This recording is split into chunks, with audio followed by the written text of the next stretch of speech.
Good morning, Pederscopers. Thanks for joining me on the Pederscope broadcast. This is Keys to Being the Difference. Thanks for joining me. We're doing a little rocking out this morning, remembering that you are fabulous. Oh yeah, I'm fabulous. Oh yeah. All right, I thought what would be kind of interesting today is to check in with some of the temperatures that are going on around the world. Right here in Chicago, my hometown, it is a measly 1 degree. It's a little chilly this morning. Over in Cupertino, California, they're enjoying a balmy 48 degrees. My Uncle Joe out in Maryland, they're seeing 27 degrees this morning. Up in New York, a nice comfortable 34 degrees. One of my favorite places on the planet, San Diego, California, is seeing 48 degrees this morning. Those guys are shivering. They complain when it gets underneath 50 degrees. I don't know what it is. Houston, man, Houston's kind of struggling this morning, only seeing 39 degrees. That's kind of rough. Rio de Janeiro, that's the hot spot. Now, not only the spot for the winter or the Summer Olympics for 2016 this year, but right now it's the hot spot because they're seeing 90 degrees. Sao Paulo, Brazil, that's a nice, comfortable place to be right now at 73 degrees. If you're from the coldest, one of the coldest inhabited places on Earth, International Falls, Minnesota, you're seeing a minus 18 degrees this morning. Ugh, that's cold. Who knows what the wind chill is? Now, get a load of this. I thought if International Falls is seeing minus 18 degrees, then Anchorage, Alaska, they've got to be pretty cold too. But they're seeing actually 30 degrees this morning. Guys, you better be careful up there in Anchorage. Your igloos might start melting. St. Petersburg, Russia, 7 degrees. That's probably a little bit different than the St. Petersburg, Florida. These are all Fahrenheit degrees, by the way. Mumbai, India, you're looking at 82 degrees. And Sydney, Australia, 77 degrees. So we're all experiencing a little something different here this morning. Maybe you're bundling up and shivering in the cold, or maybe you're kind of taking it off and drinking some lemonade in Rio. So I think it's amazing when we get that perspective that we live in this huge world where people are experiencing all kinds of different things. Welcome again to the keys, to the Pederscope. We're talking about keys to being the difference. And today's key is, like all of them, just an absolute fantastic one. We're talking about gratitude today. What are the benefits of gratitude?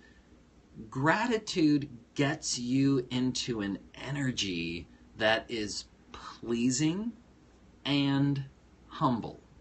And we're going to talk about in a second why that's very important. Obviously, I'm imagining you probably want to be in an emotional state that is pleasing to you. Although I have met people who seem to thrive on depression, or like they just want to be in a very negative energy. And that's their decision, that's fine. But I think for the most part, most of us want to be in a very happy and positive emotional state. And gratitude is one of the most effective and fastest ways to get there.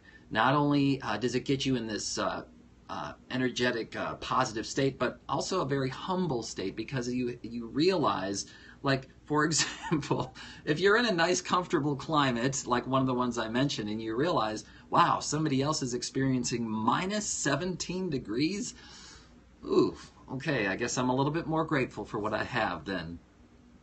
When that's the case for you, when you're in an energy where you are pleased and humble, the universe just opens up to you. It just seems to open up. It's like when gratitude flows out, more blessings can flow in. And I believe gratitude is also one of the very important keys to success. in life, whether it be relational success or career success. Gratitude is just a fundamental must-have key. Now I want to share a little story with you about shifting an emotional state. If you are any kind of a sports fan, I'm sure you are familiar. At some point, you've experienced the great elation of your team having a victory. Or if it's the case, as it was for me yesterday, I am a Minnesota Vikings fan, and it was absolutely heartbreaking. I know all of the Minnesota Vikings fans can relate.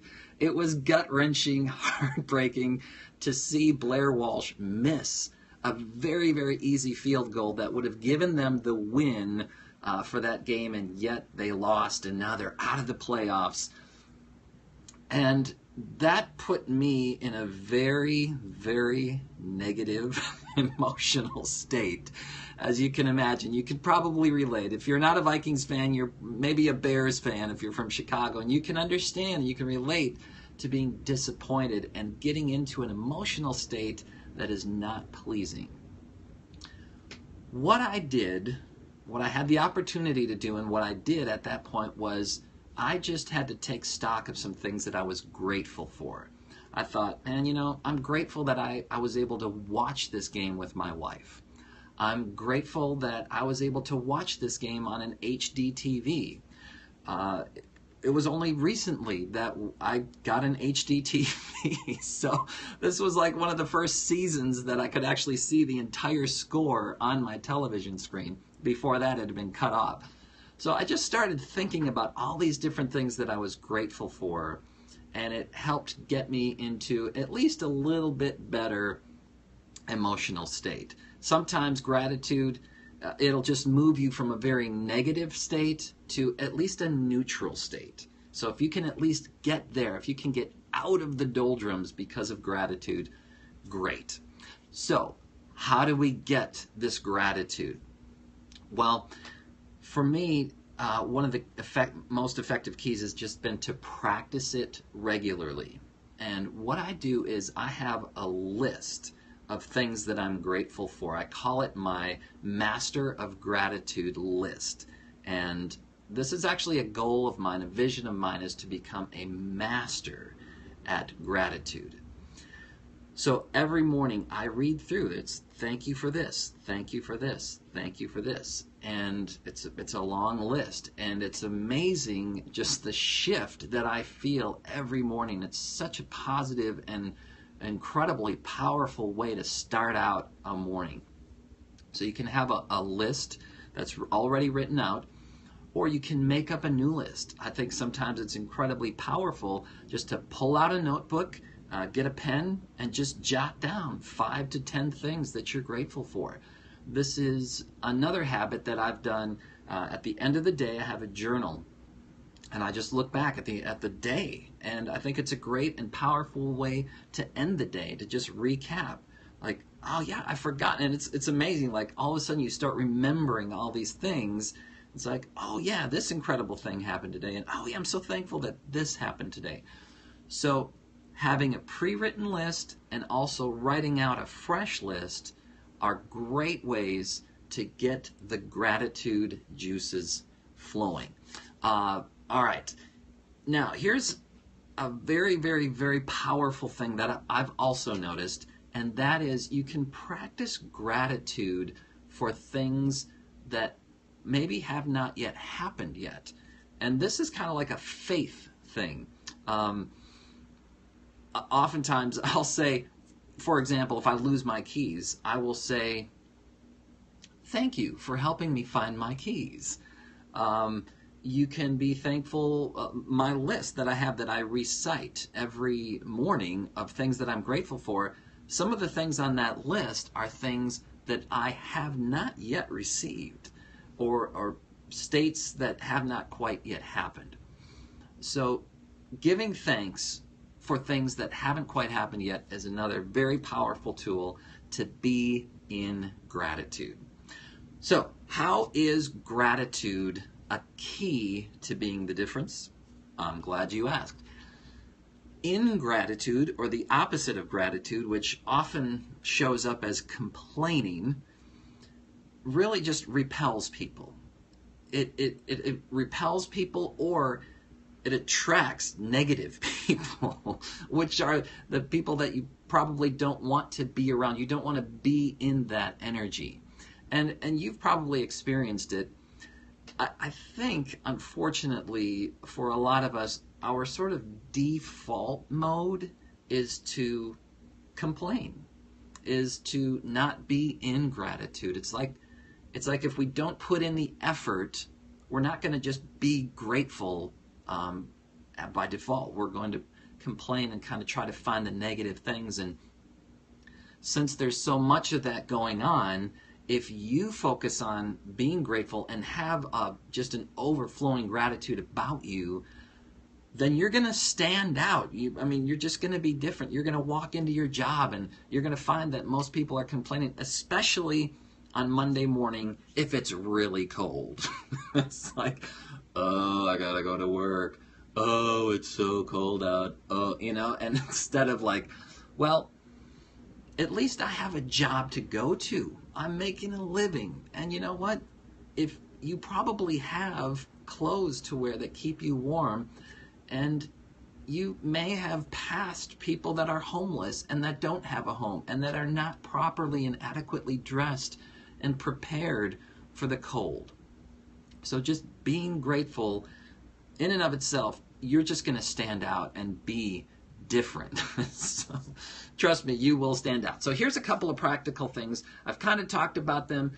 Write a fresh list of 5 to 10 things that you are grateful for. Make it very, very specific. Not just general, like, oh, I'm glad. It can be general, but I think the more specific that you get, the better. And then secondly would be to make like a master gratitude list, and then just practice that every day, recite it every day. And you'll maybe tweak it as you go along and maybe make a few changes, but I think being in that energy of gratitude will be something that you will find very welcome. So again, guys, thank you for joining me for the Pederscope. This has been Keys to Being the Difference, gratitude being our key today. For replays of past Pederscopes, you can check out my website, which is stevepederson.com. That's right, stevepederson.com. Guys, thanks for joining me. Go out there and be fabulous. Oh yeah, I'm fabulous. Oh yeah. Peace.